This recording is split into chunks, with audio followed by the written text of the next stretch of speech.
comme dans le cas de la diffusion instantanée des modes de prénoms, apparemment aristocratiques, qui vont se trouver portés par presque tous les individus du même âge, l'objet dont on attend un pouvoir singulier n'a pu être proposé à la dévotion des masses que parce qu'il avait été tiré à un assez grand nombre d'exemplaires pour être consommé massivement.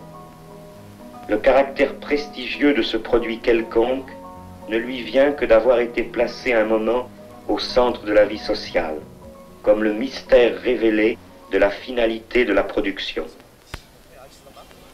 L'objet qui était prestigieux dans le spectacle devient vulgaire à l'instant où il entre chez ce consommateur en même temps que chez tous les autres. Il révèle trop tard sa pauvreté essentielle, qu'il tient naturellement de la misère de sa production. Mais déjà, c'est un autre objet qui porte la justification du système et l'exigence d'être reconnu.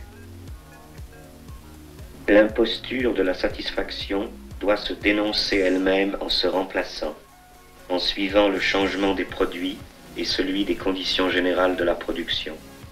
Ce qui a affirmé avec la plus parfaite impudence sa propre excellence définitive change pourtant, dans le spectacle diffus, mais aussi dans le spectacle concentré, et c'est le système seul qui doit continuer. Staline, comme la marchandise démodée, sont dénoncés par ceux-là même qui les ont imposés. Chaque nouveau mensonge de la publicité est aussi l'aveu de son mensonge précédent. Chaque écroulement d'une figure du pouvoir totalitaire révèle la communauté illusoire qui l'approuvait unanimement et qui n'était qu'un agglomérat de solitude sans illusion.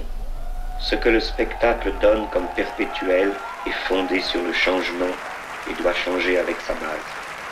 Le spectacle est absolument dogmatique et en même temps ne peut aboutir réellement à aucun dogme solide. Can't innovate anymore, my ass. Rien ne s'arrête pour lui. C'est l'état qui lui est naturel et toutefois le plus contraire à son inclination. L'unité irréelle que proclame le spectacle est le masque de la division de classe sur laquelle repose l'unité réelle du mode de production capitaliste. Ce qui oblige les producteurs à participer à l'édification du monde est aussi ce qui les en écarte. Ce qui met en relation les hommes affranchis de leurs limitations locales et nationales est aussi ce qui les éloigne. Ce qui oblige à l'approfondissement du rationnel est aussi ce qui nourrit l'irrationnel de l'exploitation hiérarchique et de la répression. Ce qui fait le pouvoir abstrait de la société fait sa non-liberté concrète. La production capitaliste a unifié l'espace, qui n'est plus limité par des sociétés extérieures.